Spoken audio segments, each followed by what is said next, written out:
We, as all true patriotic Americans should, have both seen Captain America Brave New World and have not spoken to each other about it until just now. You're about to find out what we really thought.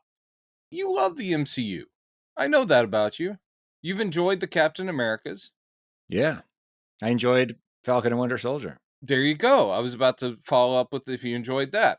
How did you feel about Brave New World, which was originally New World Order? Yeah, I dug it. I dug it. I did enjoy it.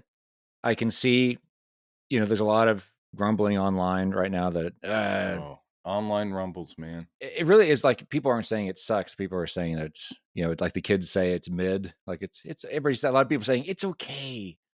And I understand it. And there are valid criticisms Yes. for it. You can tell, and it was just widely reported that there were massive, extensive reshoots for this for some reason. We'll get into it, but I suspect because they were nervous that people hadn't watched the show, because this is very much a continuation of the series from a year or two Even more ago. so, a continuation of 2008's Incredible And Hulk, Incredible which is Hulk, even which was like, farther back. Yeah. yes, it's another potential problem.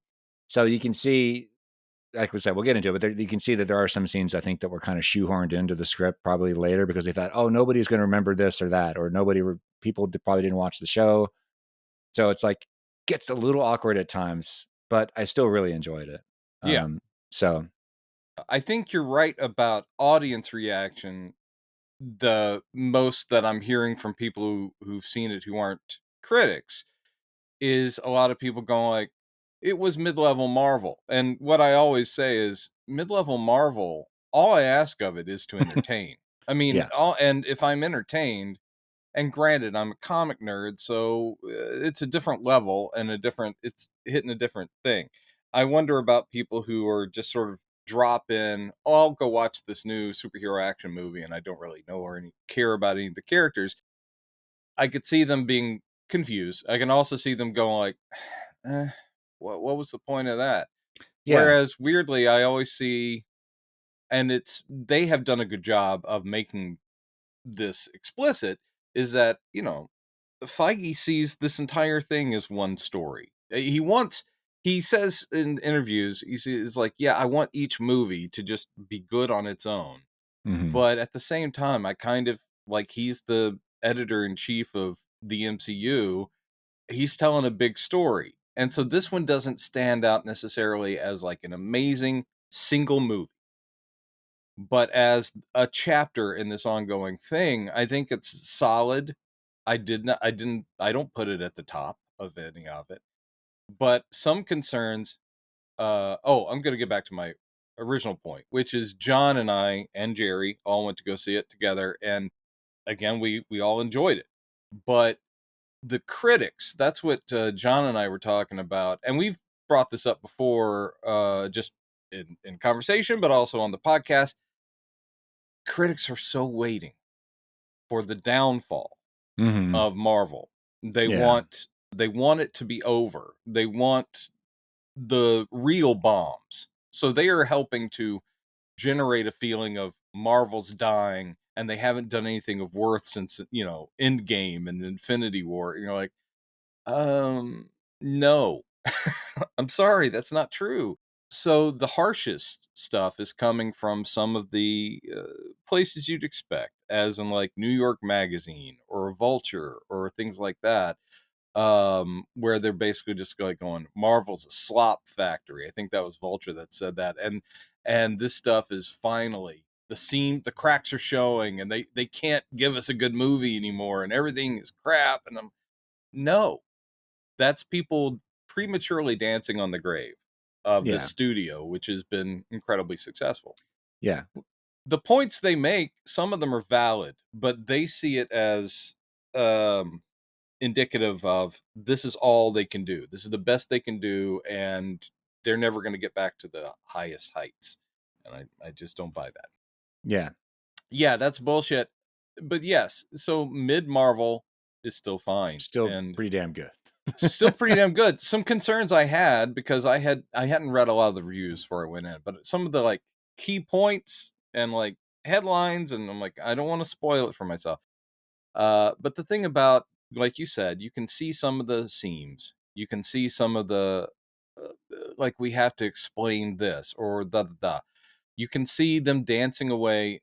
Oh, one thing that I think is hilarious is some people jump on this for being, and when talking about critics, too political.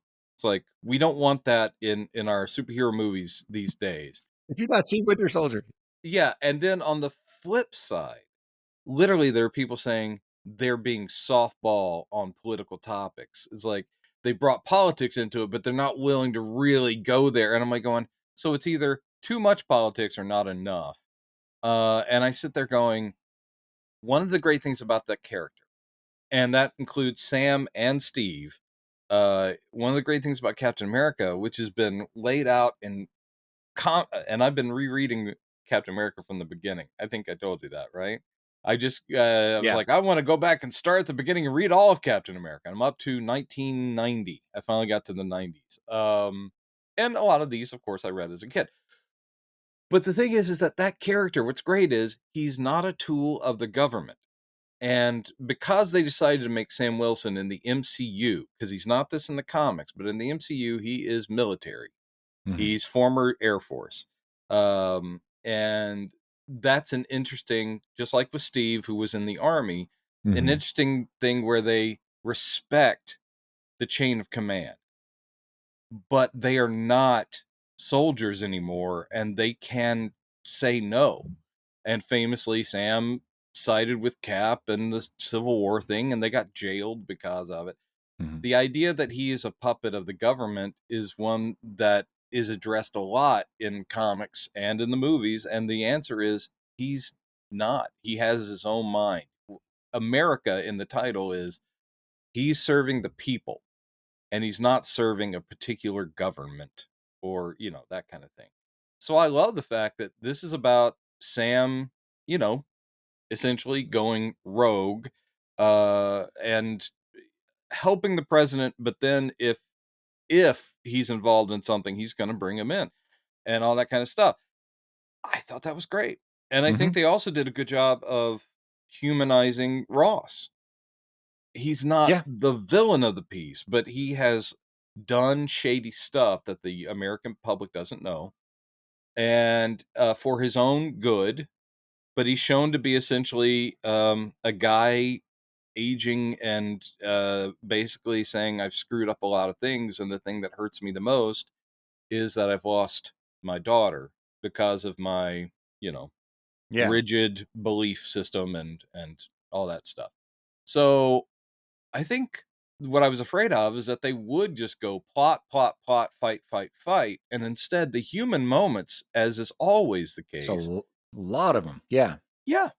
And just plus you've got an amazingly charismatic lead. I gotta say, Anthony Mackie. And before the movie, they also He showed a trailer for season 2 of Twisted Metal, which I found to be a surprising delight. Season 1 was great, starring Anthony Mackie, Oh, okay. based on the video game from the 80s, early 90s. Oh, I probably yeah. I would probably wasn't paying attention to that trailer. No, that's all right. The thing is, it's crazy, as in there's a lot of humor in it, and it's bizarre and yet it's also incredibly hyper violent. So fun.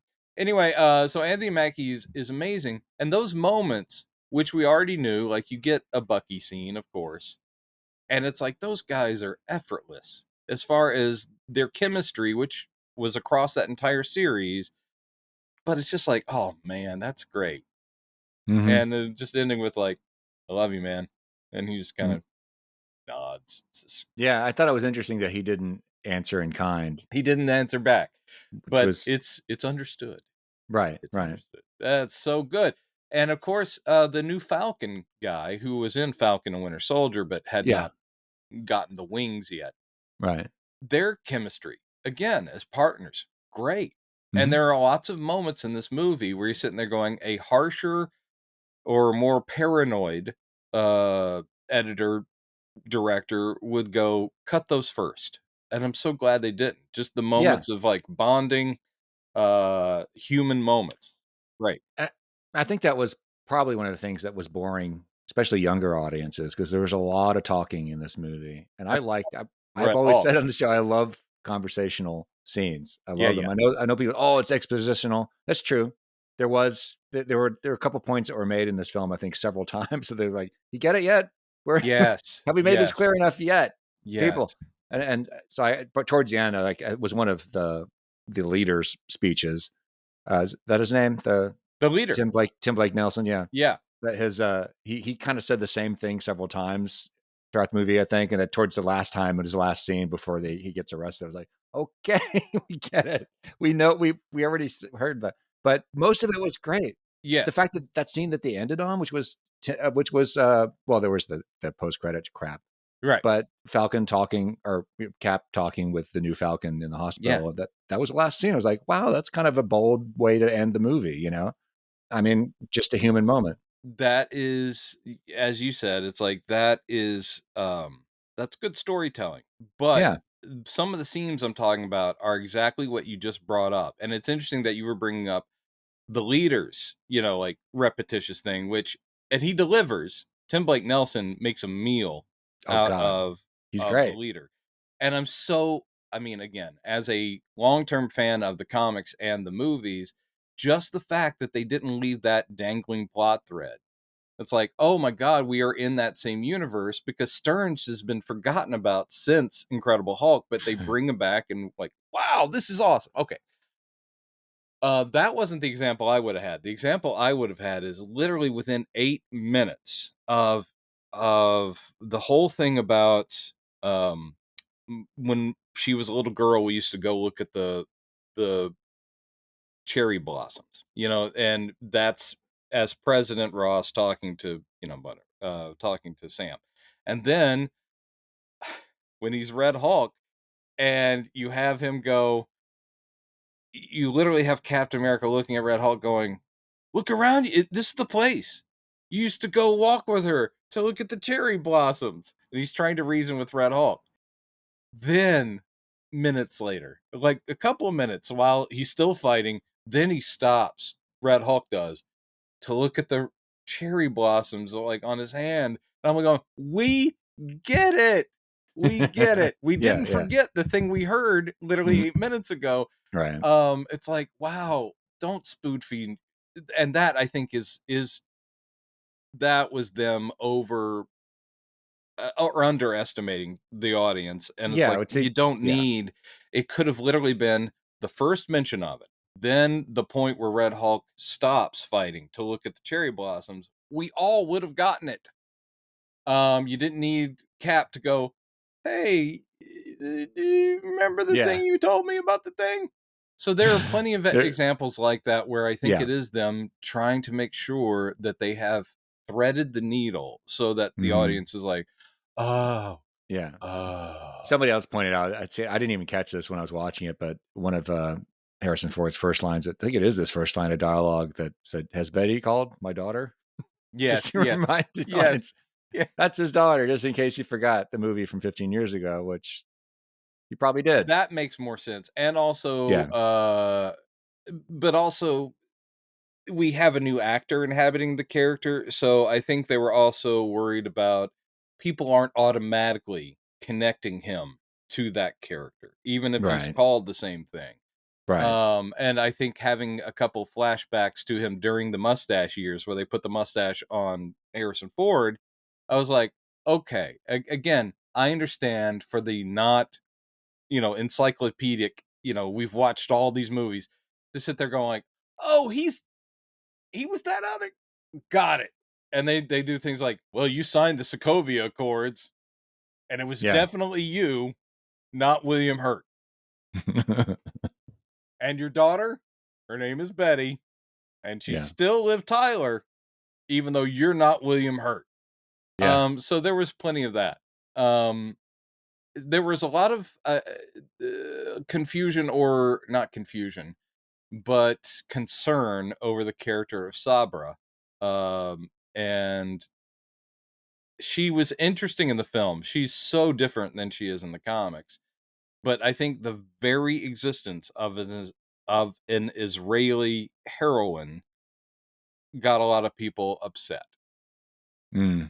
And I do understand that if they had kept her as she was in the comics, because she originally was Mossad. But I got to say, who worked with Mossad, I think a lot of people, um, in general, and I know how touchy a topic it is, uh, in order to want to support the people of Palestine, a lot of people have to then demonize all Israelis. It's sort of a you have to pick a side thing, and I always find that horrible because the people I have a problem with myself are extremists on either side. Because Yeah. extremists on either side, and this is true of any uh, contentious groups, is that there are plenty of actual decent human beings who Yes. are, and even in like a group like Mossad, there's probably great Israeli and heroic Israelis serving. So I get it. They decided to do. Do you remember when they introduced the Abomination in the Incredible Hulk? And it's of course Mhm. an amazing actor who we love, Tim Roth. Mhm. So totally not the character. Emil Blonsky, literally like a commie, like originally a communist Russian spy, and he becomes this gamma radiated guy. So because they cast an excellent actor and decided not to give him a Russian accent, how to explain Emil Blonsky when he steps off the helicopter in Incredible Hulk? You you have Ross basically going like, uh, yeah. What did they say? Born in Russia, raised in England. Went to that like change his origin just to explain why it's this little British guy. And I thought that's ridiculous. Oh, With okay. Sabra, they decided to they keep her name, Ruth Batch something. And they basically do the same thing where it's like she's Israeli. She but she has been an American like CIA agent or whatever it is for all these years since she was rescued from the Red Room. So she, originally Israeli, went through the Black Widow program like a Mhm. lot of abducted young ladies, and then ended up with the American. And that is a long way to take her out of Israel and just say she's essentially American with an accent. There you Mhm. go. I was a little disappointed that they de-supered her. Making her a widow, ex-widow is cool because she's certainly badass and is kicking ass in the movie. But you sit there going, oh man, in the comics she's super strong. She's got speed and endurance and all this, and she can boost people's powers just by her presence. And I'm like, she's got some cool abilities, but they decided to not make her super. Yeah, that's weird. I don't know why. They also Like, didn't want to put her in a skin tight white costume with a blue fuzzy cape. She literally has a blue fuzzy cape. I'm like, wow, that's yeah, because Sabra is a prickly pear, and I think they visually wanted that, so the cape has all these sort of like hairs on it. yeah, it's gonna be interesting to see how much the new DCU is going to maybe hopefully rub. It's going to take a while, but if it does influence the Marvel, because Marvel has been guilty, we talked about it. They've been guilty of a little bit of comic book shame, Yeah, where a they little they bit. tend to tone things down sometimes more than they really need to, Yes, but not always. But that's an example where they say, well, let's make it more. Let's they gave her kind of like Winter Soldier had. There was a couple of her scenes later. She's wearing kind of like a battle vest or like a top that could just be like a tactical vest, but it has some design work on it, and it's like a light gray kind of thing that's hinting at white and blue, which are her colors in the comics. And I was like, yeah, okay. Also, I like the actress a lot, but I gotta say, again, they went with not what you'd expect. She's a tiny little person. Mhm. It would have made more sense if they did make her superpowered to say, oh, she's very very slight frame, Yes, but but she could literally lift a car right. over her head. Yeah, So it's okay. I mean, again, what the MCU, along with what Gunn tends to do, is they are very good about let's reinterpret, make them work within our cinematic universe, but they also assume that some of the minor characters, no one's going to care how much they change them. Like a villain. like say Abomination, changed him very much, and like Sabra, just like James Gunn, like I will. Peacemaker is kind of a goof. Not that he was so respected, ever in the comics, but I'm going to make him goofier. And Vigilante, no one cares about him, so I'm going to make him even goofier. And you're like, okay, all right. The fringe characters, but obviously he would not do that with the big guys, Superman, Batman, Wonder Woman, and so forth. So yes, I'm interested to see if maybe Gunn's embracing of the costumes and color will convince Marvel to calm down a little themselves. They've been good, but again, yeah, as you say, I think they don't want people just even the Avengers. I gotta tip my hat to the Russos just because in Civil War, where you literally have a comic book cover of two groups of superheroes in costumes running at each other. I'm like going, it's all I've ever wanted. Yeah. And I did that. And then I was asked to leave. Well, we do have, and we mentioned this in our review of the Fantastic Four trailer, that, Oh, yeah. man, we ain't no comic book shame in that Galactus, at least from what we've seen of him so far. No. That's freaking Galactus straight off the page. Dude. So it looks like they're making progress. So I will say that universe, and I'm sure they're going to play up the differences because, like, if the movie ends with them in the proper MCU, they will more than likely go, wow, sure is grim here. It's like, wow, sure is dark and gritty. yeah, yeah, Because they're coming from this idealized right. universe, obviously. Yeah. But I can't wait for that. Oh God. I'm telling you, What? that month is gonna Yeah, it's kill gonna be us. insane. Well, one thing I'll say was I hadn't I listened to a few reviews and one of the And things they're all wrong. one of the things that people, I can't remember who said this, that somebody was criticizing the fight choreography. It's like, oh man, it's so bad. And I was just like, I was kept looking. I was like, what are they talking? I don't understand what they're complaining about. I saw a complaint about the fight, which really fights, which really wasn't about necessarily the fight choreography. It was them saying, because they do make a point all the way through. Sam has a through line about I should have taken the serum, man. I Yeah. should have taken the serum. I saw people going, why would you point that out so hard in this movie and then have him do stuff that, only like Steve Rogers could do and survive? It's like, oh, I got a couple broken bones. Or like, no, you're not superhuman. You would just be a puddle of blood and bone on the ground. So I did see people going like, they just were thinking about how awesome a fight scene they were going to do without working in, well, he is human.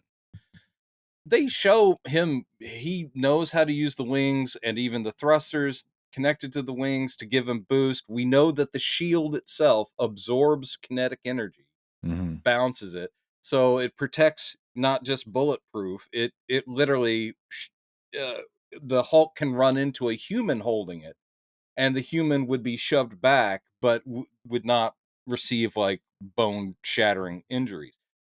But yes, there's things in the fight scenes where you sit there going like, "Oh yeah, he should be dead." Yeah, yeah, yeah. Yeah. And they're like, Yeah. "How can he even?" They were like, "How can he even catch the shield without his forearm breaking?" And you're like, "Okay, guys, listen. Do I have to explain how the shield works again? Because it would feel like nothing coming back because it sheds all that kinetic energy."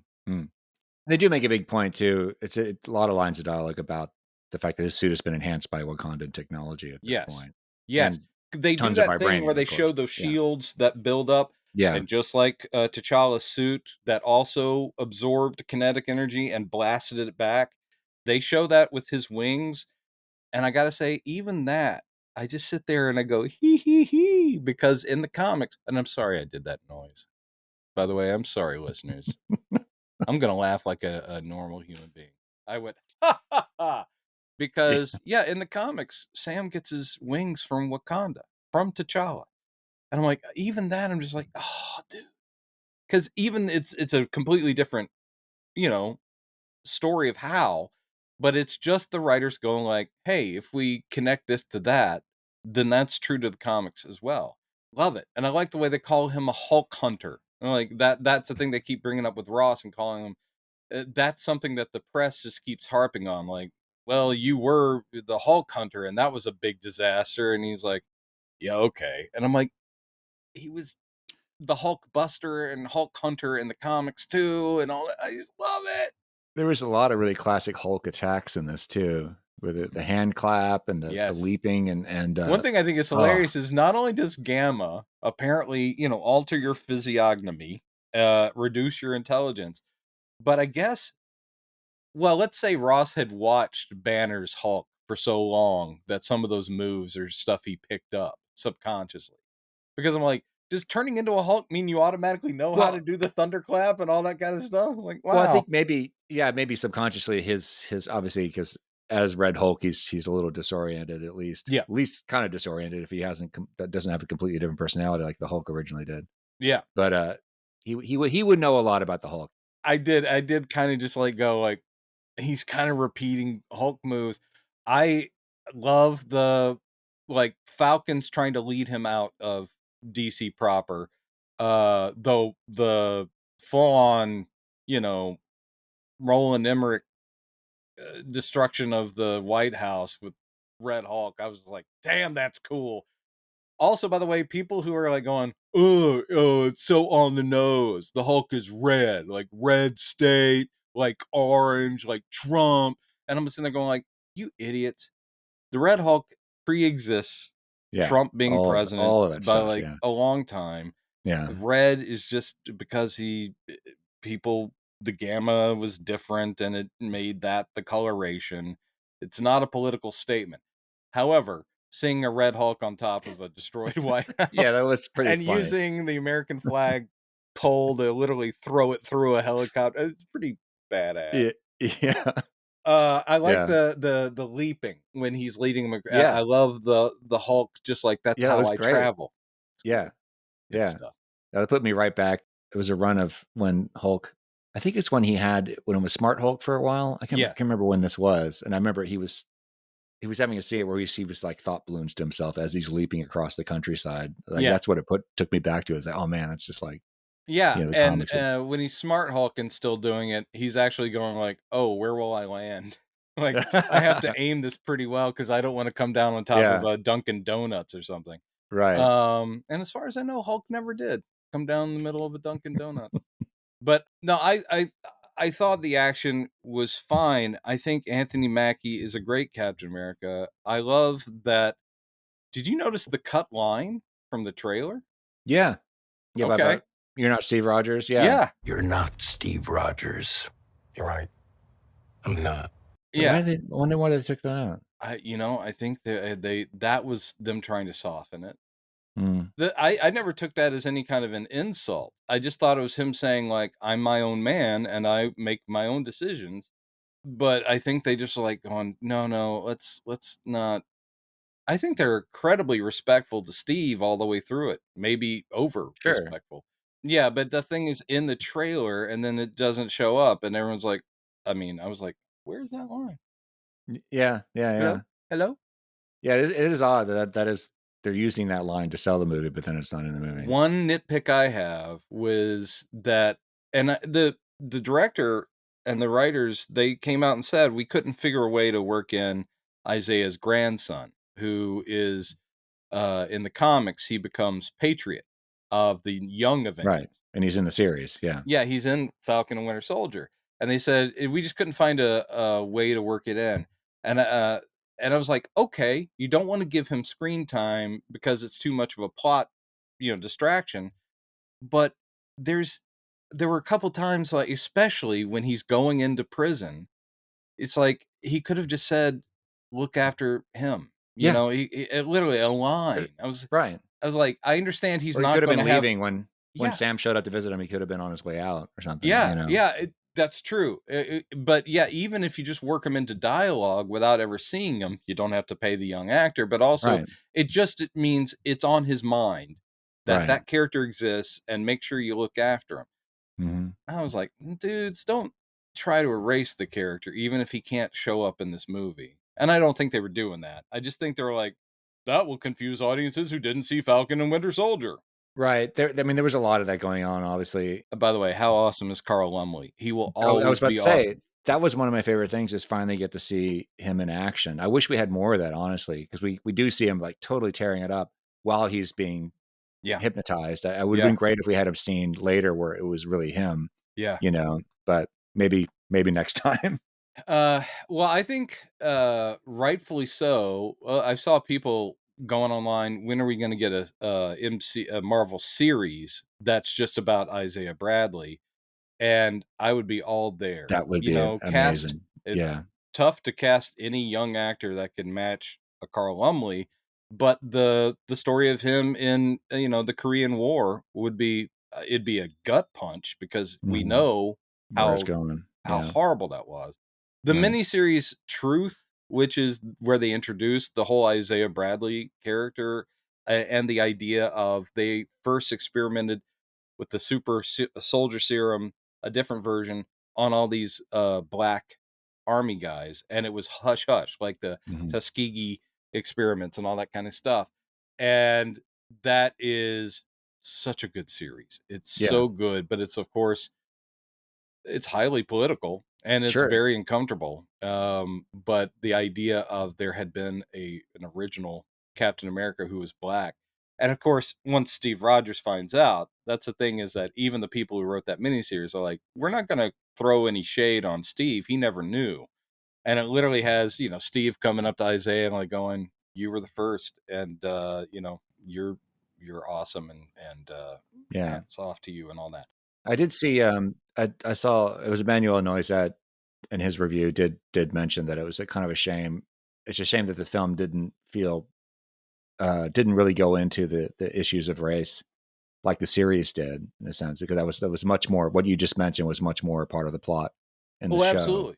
But they didn't And really get into it quite as you much had here. the thing with any of the series, and there's some people who, all right, Falcon Winter Soldier has strengths, and I will say the villains are not as memorable or there's the storyline is but the thing that worked was introducing Isaiah Bradley. What worked was obviously Falcon and Winter Soldier just getting to know each other, working together, and the John Walker subplot of the new Captain America. Those are, and of course Baron Zemo. There's a lot of stuff in that really really works, Mhm. but uh there are people that dump on that series. I'm like, okay, I know it was not as flashily awesome as WandaVision or Loki because those are so far out there and great. But I thought Falcon Winter Soldier was a good meal. Mm, Yeah, it was I good liked it. eating. I liked it a lot. But anyway, so yes, they had more room. They just had more room to kind of Mhm. touch on those topics. I think the movie's trying to posit a world, though it would have been cool if there were maybe some idiots in the story, and it wouldn't be Ross. He would not be a racist. But I mean, there could have been some military guys like, why is that man carrying the shield or something? They could have done that. I think there really wasn't enough room in that story though to work in a subplot about people going, oh, I think they wanted to assume that the world, since it was years later, had moved on, and they are on news. They're all not going the new Captain America. They just go Captain America, blah blah blah blah blah. At Yeah, that point in the MCU, no one is calling attention to the fact that it's now a right. black man carrying the shield. Well, I think one of the ways to do it would be to have a character that is trying to whitewash, trying to downplay the reason why he was in prison and say, Oh "Oh, are you sure about that?" Just say it's pretty obvious what happened there, pal. And I think they do have one line that hints at that, but I mean, Emmanuel's right. They don't really dig into it in no, this movie. So there's that. One thing, I mean, we finally, I mean, to talk about loose threads that this film tries to tie up, we yeah, finally get to see the Celestial Island, uh, as they call it in the film. yes. The fact that it's now in again, the fact that this is happening years later. I don't know exactly where Eternals is slotted. I do know, uh chronologically in the film releases, but it seems like they're just now the governments of the world are like, all right, we need to talk about that thing. Celestial Island has been given a name, and they're like, okay, it's got this rare mineral running all the way through it that we really want. That It's was pretty cool. handled well. Yeah. And the idea that this is how adamantium is introduced, it's so not the comics, but you know, it's just like the second they go, it's called adamantium. There were people in the audience going, yeah, I know. Well, it's just like with people theorizing for ages that the snap was going to bring the X gene, was going to activate the X gene in this unit, which they still haven't acknowledged. I still think that might be something they're hinting at. It just hasn't really unfolded completely yet. But the fact that they're using this loose thread from another movie that nobody saw to say, hey, now we've got adamantium. You know, that was great. It's a great way to use what you have to bring in something new. It was. The one thing I said to John is, however, like if the X-Men don't come from a different part of the multiverse, which is another possibility, is that literally mutants aren't in this universe at all until they show up. But that's kind of lame. They've already kind of hinted that they're here. Yeah. With Miss Marvel. Because Logan had years at post Weapon X of being, you know, adamantium laced even before he joins the X-Men. Unfortunately, the way this is like, adamantium's just here now. It's like, is Logan been around? Has he been around for decades without adamantium? And now Weapon X program will happen, and then he'll be an X-Men. It's like, wow, that's a good point. Yeah, the time frame is just to fit all that in. And John again rolls his eyes at me. He's like, "Shut up, man." and he's totally excited about, and understandably, he is one who gets so attached to actors who've played a role that the idea that, because he goes, you know, Hugh Jackman did sign a huge contract, and he's convinced that the MCU's Wolverine will still be Hugh Jackman. And I'm like, Hugh Jackman did such a great job, obviously, in Deadpool and Wolverine. It was amazing. But I wanted that to kind of be the, goodbye, you did an amazing job, and let's send him off to his part of the multiverse and let him be happy or whatever. But no, he's in this universe, and I'm like, because no offense to Mr. Jackman, I like the opening of, now let's recast, because he's going to be in his 60s and having to go back to the gym and get bulked up, which he's actually given interviews going like, I can maybe do it one more time before my body's just going to give out. He's a healthy man, but getting in comic book hero shape shouldn't be something that 65-year-old dudes have to worry about. Right. I'm adding years to it, but it'll be years before you get an X-Men film because they aren't even into that place yet. So the idea that he will eternally be Logan is just like, no, man, now's the time to find a new actor who can carry it across a decade plus maybe of film and cameos and films and things like that. So, weirdly, John is a huge Bond fan, and I'm like, it's like if they just kept Connery and would never. It's like, okay, he's going to be Bond forever and ever and ever. Yeah, and that's fair. Actually, I would have loved a few more Bond films with Connery, but at the same time, no, these characters can be recast and perhaps should. Yes. But anyway, because you got to go in the comics, they have the wide open. They're going to be young forever. But in the movies, they're played by real people who, and they only crank out a movie every, let's say, even on a good schedule, every 3 to 5 years. So it's like you do a trilogy, and you're already, so far from being a young dude. Anyway, that's my rant on where I think characters should be recast. Well, I think with the X-Men, we'll see how they're going to handle it, but there's been a lot of theories of blending universes because obviously it's highly, if it's not confirmed, it's pretty much already highly suspected that Fantastic Four obviously is coming into ours from another universe. So we could have a couple of things I was thinking about, like, well, adamantium seems new. Maybe it's in the Celestial, the Celestial Island, as they're calling it. Maybe there was another pocket from an earlier Celestial that somebody found earlier that nobody knows about except the Weapon X program. But also, it would make more sense if our new Wolverine did come from another universe because like we haven't seen him yet, So you could say he's just been hiding this whole time. it's a big planet, but they're not no, paying us to figure it out. They'll right. figure it out, and it'll either work or So it'll be wacky weird. I am fully on board. However they want to do it. The Some people were crapping on the button scene, and I will say the button scene didn't really tell us anything we didn't know. was It that a was Secret Wars just let's tease? have it spoken through, the Yeah. leader. And it's like where he's just like, "Oh, you're putting the Avengers back together." Yeah, well, and he goes, "But what if, you don't know how you're going to handle a whole world of other people? It's like there are other worlds out there. There's a multiverse." And we're like, "Well, we the fans already know that. Thank you, Mr. Stearns." He said that, but he also said, "Wait till you meet the others," or something like Yeah, that. yeah. And I thought, is that the mutants? Is that who he's talking about, or is he talking Could about? be mutants, could be because they've mentioned the Dark Avengers, because there's the uh, Harry Osborn in the comics became president, and during it was a spin out of Secret Wars and all this stuff, and then he's like, "Fine, the Avengers don't want to work with me. I'm going to create my own Avengers." And he took a bunch of former supervillains, kind of like Thunderbolts, took a Mhm. bunch of super villains and gave them the costumes and names of the heroes.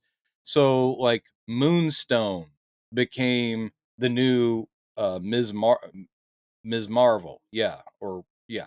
And so here's your new this guy. Here's your new this guy.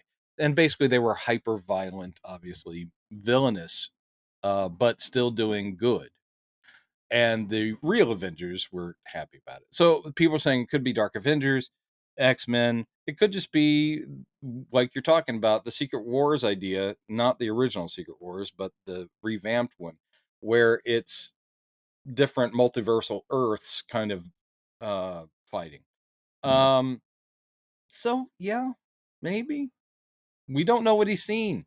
He the idea of him doing the percentages was like I've calculated it, and there's like 79% chance of the. You're like, okay, this is an interesting take on the leader. He doesn't have a pencil thin mustache. That's when I walked.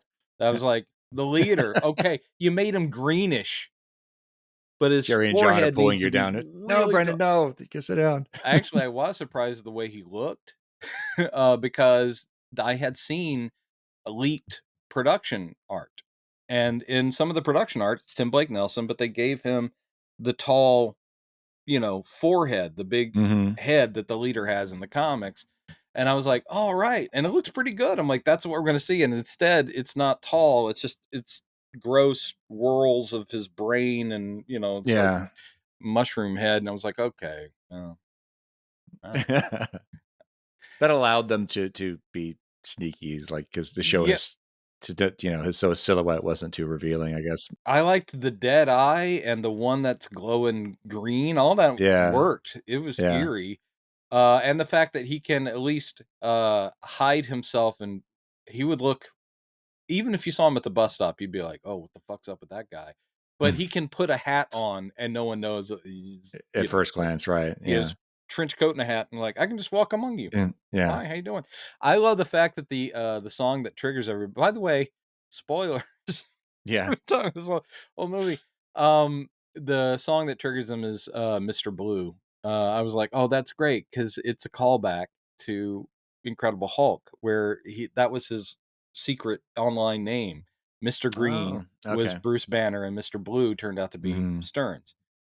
So I was like, nice deep cut, Do and I you was happy. think do you think that Betty Ross originally had a bigger role in this I do. film? It just ends up being a cameo. Because it's I don't know what happened there. Because I thought I was surprised when she showed up at the end. It says just gonna be phone calls, And she shows up at that scene, and it almost didn't look like the actor was like That I don't Liv know. Tyler was, was like, is she actually in the room with Green them, or screened. did they gump her into the scene? Because she doesn't I really do much. She might have had a bigger role. Strange. Yeah.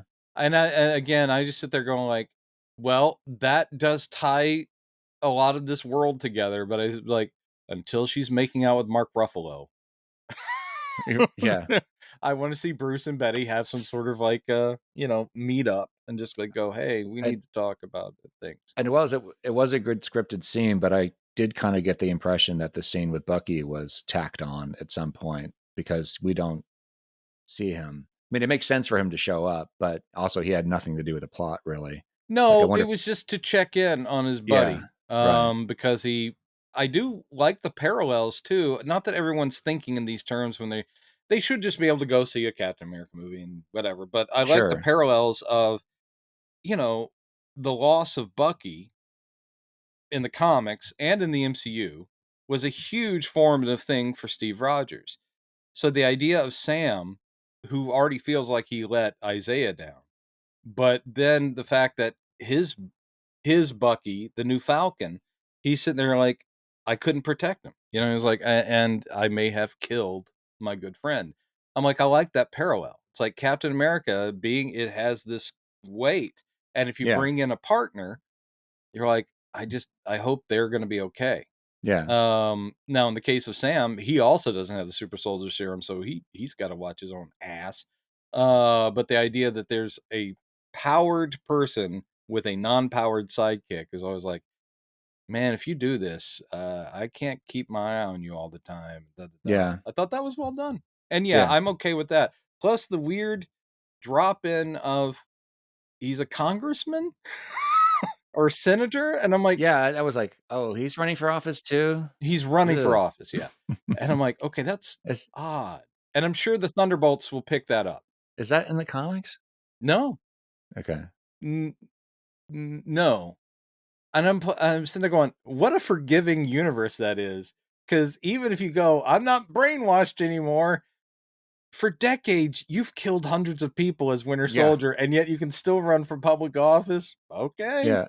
One thing I found interesting too is that they're still being very, very coy about where Steve actually is. They Because are actually. Steve's not dead. He's just old. And he's presumably still in the universe somewhere, unless he went back to the one he came from. Assuming that's what happened. Depends on which person you talk to. The screenwriters say, "Oh no, he's always been in this universe," but the director said, "No, he came from another one to give the shield to So Sam." in other words, the Peggy of MCU proper did not actually get to spend a Right. life with him. He was in a Right. split off Right. timeline. That's Yes. what the Russo brothers said. Yeah, The that guys makes who wrote sense. It's its own time frame. Stephen McFeely and the other guy who wrote the screenplay said, "No, it's this universe." So they're not even in agreement. The Wow. filmmakers Okay. weren't in agreement over what was implied by that. So That maybe just that's means Peggy ended up being a very good actress for most of her life and just like going, I sure miss Steve. I think probably one of the reasons why they're leaving that alone is they don't want to commit to anything as far No, as that makes when, sense. because at some point he's going to show up again, or they're at least going to tell us what happened to him. So maybe Or, they want to leave. they'll, because he's hinted like, okay, I might want to come back. Mm-hmm. And so if they do that, it could be an alternate universe Steve, or it could literally be something comic book nonsense where something happens and the old Steve gets reverted. And then he's like, oh my God, I'm youngish. Yeah. Because again, Chris Evans is But in the meantime, he's it just would have, approaching 50 and so right. forth. It's like, I don't understand why they didn't do it for this movie, but because they don't want to overshadow anything to overshadow Anthony Mackie's, yeah, lead role. I wouldn't But have wanted Steve in this. but it would be so nice to see. Oh, we got to go pay somebody a visit, and he's in shadow at first, and he turns around, and it's him again. And They'll do it at some point. it'll be so in nice. an But Avengers maybe not movie. in that movie. Yeah, I actually did like, because it's not anything other than a thread to follow. But I certainly liked the whole, Ross going, I want you to put together the Avengers again. And the idea that literally they haven't been together since Civil War. I mean, they certainly fought as, for all the world during Endgame and so forth. They fought Thanos. But as far as an official Avengers with, headquarters and all that stuff, that has not been there. And we see in the Thunderbolts trailer that Stark Tower, which was Avengers Tower, right. they're taking it over. Right. I just love that. That's awesome.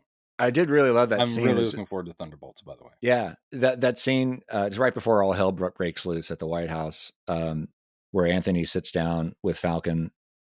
Joaquin. Is that the guy's the Yeah, character's name? Joaquin.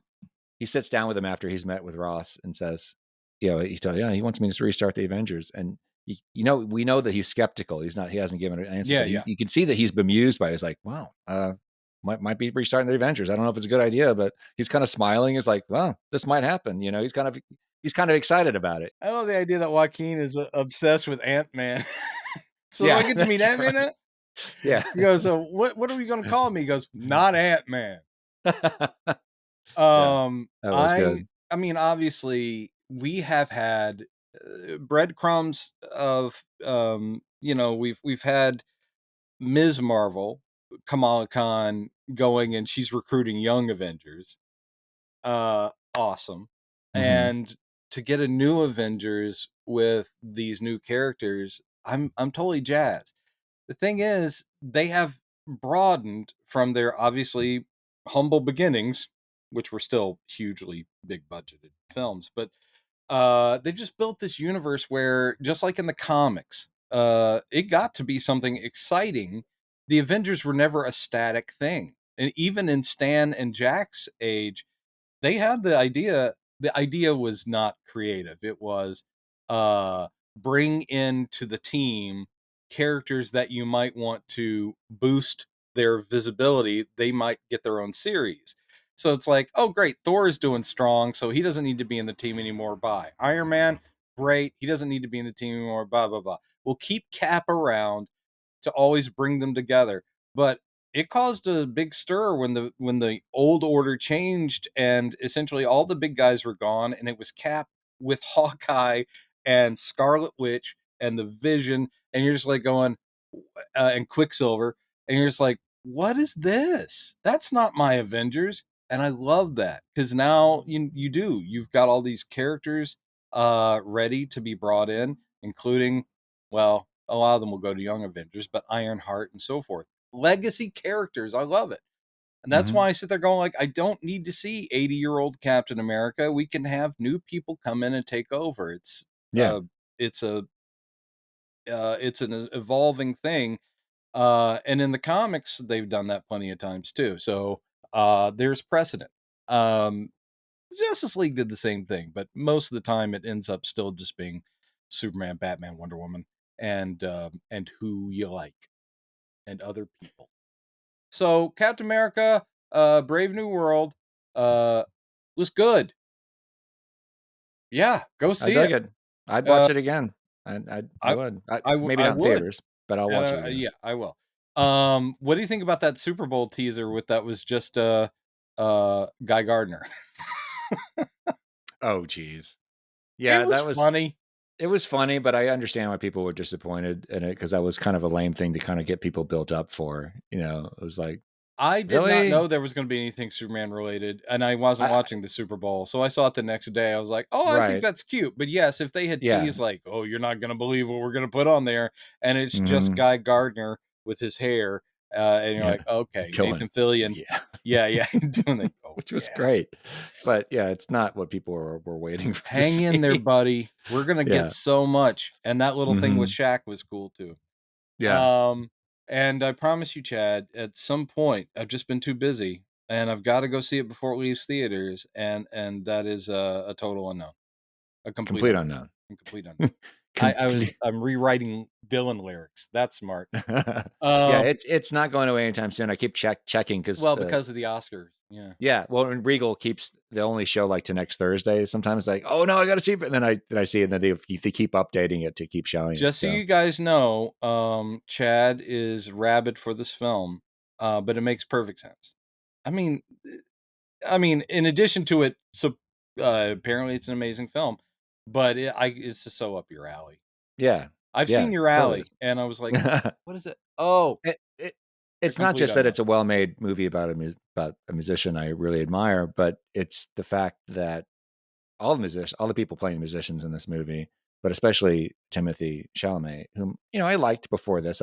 He wasn't like at the top of my favorite list. I thought he was good in Dune. Didn't see Wonka. I have no interest in seeing that movie. Yeah, me either. But for this, it was a really amazing situation in that he had, because of the pandemic and the writer's strike, he had he learned 5 or 6 years to really dig into not just learning about Bob, but learning how to play guitar, learning Yeah. how to sing, learning harmonica, all of that stuff. He really completely immersed himself in this role. And that's the power this film has, is immersion. It really immerses you in that time and what happened. It's not historically accurate. This is a thing. I started another channel just to talk about music. Yes. Which I sent you that. And that's the thing I've been pushing. The people are going, that's not how it happened. It's like, that's the point. Those are Bob biopics, Dylan, man. All biopics. Bob Dylan, yeah, Bob Dylan is in his very nature is a fictionalized person, because he always tries to, he doesn't want the focus to be on him, his personality. It's his work. He wants people to, but also when you to. do biographical films, because you have limited time, yes, you will merge characters sometimes, just so you get a point across, and you will shorten time, or these things did not happen concurrently, but I needed them to for a point I'm making. That's what you do. You adapt. So I realize now, after seeing it a couple of times, there almost isn't. I think almost every single scene is fictionalized to a great extent. It feels right because there are certain truths, like where certain people met each other at a certain time, but nothing is really exactly as it happened in the movie. But it doesn't do the cliche things of him going like, how does that feel? No. How does it feel? No, there's nothing like that. To be on your own. Hold on. Give me a pen. Give me a pen. There are a lot of really nice scenes of him writing, or there's a scene where you see him bursting into his apartment, singing that song, like, he picks up his guitar so he can get the idea out. That's something that happens. To tell you the truth, I know it's a cliche and a trope, but if you are a creative person of any stripe, when I've seen movies about painters, or like biopics of famous creators, even again scientists, just anything where inspiration hits, for one thing, it's relatable. And all you creators have had those moments where it's like, oh yes, and it's just like, I love that shit. And and to see it portrayed, like someone sketching and then going, but if you, I love it. I love it. And I do this with my hands. So I look forward to seeing it. I'm glad it's gotten all the but here's something I do kind of want. Someone to do a fan edit once it's out, where every time he goes up to the mic to sing one of his classic songs, that they mix in instead Sebastian Cabot's cover. Have you ever heard? I think it's called Cabot Does Dylan, or it's something like that. You know who Sebastian Cabot was back in the 60s? No. Very rotund, very respectable character actor, Sebastian Cabot. There was the sitcom A Family Affair, where he was their butler. It was like a normal American family, but he was like their very proper butler. But he was like a character actor. He did an album in the late 60s that was covers of Bob Dylan songs, which he interpreted by speaking them. Oh, like and Shatner. It is one of the best things you've ever heard. He literally is like going, how does it feel to be on your own? Yeah. Like a complete unknown. like a rolling stone. And I just want them to cut that in with Timothy Chalamet at the mic. Why not? It ain't me, babe. Oh, no. No. It ain't me, babe. It ain't me you're looking for, babe. I have the album, and I was first alerted to its existence because, do you remember Rhino Records used to do Golden Throats? They would do these compilations called Golden Throats, and there were several volumes which were terrible cover versions of pop songs, usually by celebrities. Was that's Shatner on those? Yes, of course, Shatner's on those, and Nimoy. Mr. Tambourine Man. Yeah, those are on there. And Leonard Nimoy, who, God bless his enthusiasm, but if I had a hammer, I'd hammer in the morning. It's so terrible. Bilbo, and so a couple of those Sebastian Bilbo Baggins. That one's only not a 3 cover. feet That is tall. just pure nonsense. Yes, that's on there. Bilbo Baggins. Oh So my god, so damn funny. Anyway, we've gone astray. But I will check it out hopefully this week. And we'll chat about that once I've got more info. And in the cool. meantime, maybe again we get back in the Batman game. We've got more Yeah, Batman to watch. maybe. I did. A I side know note. they're bad. People in the future. Well, that's this episode's going to come out soon, but Oh shit. probably the Batman. We've got 2 Batman episodes that are in the queue. There's Batman, the first Batman, Batman 89, and Batman Returns. We are planning to move forward through the Schumacher movies and into the other stuff. Yeah.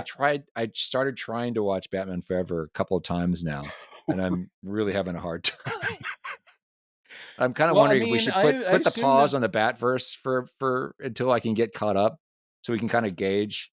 Yeah, I mean, we will do it. Oh yeah. No, there's going to be other things we'll I think check we want to talk about. We'll check with our saps, saplings. I don't want to force anything. I sit there and I'm dreading getting into Snyder. You know, I know that they'll want us to do Man of Steel, right? And it'll hurt. And I assume I'll be watching Batman v Superman for the first time. I assume that will hurt. Justice League, I did see in the theater and did watch the extended director's cut. Okay. But anyway, so yes, if people want us to keep going down painful paths with Brendan and Chad. And people asking for Superman Returns. People are finding our old video from that. It was like the second or third episode we did where we kind of talked about it, but we got distracted. But because Brendan and I had, at that point, second, third episode, we hadn't talked to each other in 15 years or something. So there's a lot of catching up going on in those episodes. So people said, you need to cover this again. I said, oh, we have. So it's coming. We've recorded it already. It's coming. So just sit tight. Yeah. You guys are at the mercy of when things get done. Yeah. But we actually have recorded a lot of stuff, and it is on Chad's shoulders because I'm not editing them, and Chad is a perfectionist. But I love the stuff that you do. So you take your time and you give it to him when it's ready. All the comments from Robin, I apologize because I don't even read them because I'm not a patron. So you're the one getting Robin's comments. That's what I was going to say. As a patron, all that stuff is available to patrons and channel members right now in their unedited state. Yes, the uncut state. And buy our merch and send an extra $5 to the Send Brendan to Texas to watch Superman with Chad fund. Yeah. But we appreciate all the comments. I know we say that every time, and it's true. Chad's the guy who really responds. I do read them, and I disagree with so many of them. No, it's a joke. Oh, also, I hope some of you guys do realize I say things often in a sarcastic, ironic manner for humor, because I saw so many people jumping on, the short one we did about Krypton and Brando's performance, and people like going, Brando can kind of act. What are you, there was an a whole idiot? thread of people totally that went over their heads. Guys, I know how good Marlon Brando was and have seen many of his performances. Of course I know he's one of the greatest actors of the American age, but I was being funny. Yeah. He famously was paid $3 million to be in a comic book movie that I doubt he took very seriously. And yet my point being, like, even with something where he's reading lines that are on pieces of paper in front of him that he hasn't taken the time to memorize, he delivers. There's still a performance there, and he's great. So yes, I knew he could act even before that. It's a very common thing that people just don't get our sense of humor frequently. It's just funny to me, but that's all right. There's only so much we can do. Well, we can send them to the Phantom Zone. We can beam them onto a record album and just flip them out into space forever. Speaking of which, I got to get back to work on the Supergirl episode. I'm really hoping I get that done tonight. Yeah, you will. It'll be so good. I can't wait to hear us talk about Faye Dunaway's best performance. Turns out Faye Dunaway can kind of act. I came back around. All right. Well, thanks. Go see Cap. He needs you. Go see Thunderbolts when it comes out if you want. I'm not telling you. It looks like it'll be great. Yeah. And I guess also just strap in because this summer, the two big ones come out. And I'm just going to leave that vague so you can think about what two big ones might be coming out of where and when. I don't know. All right. Chad, it's been a pleasure. Peace apps out. See you guys next time. Bye. Bye. We wave.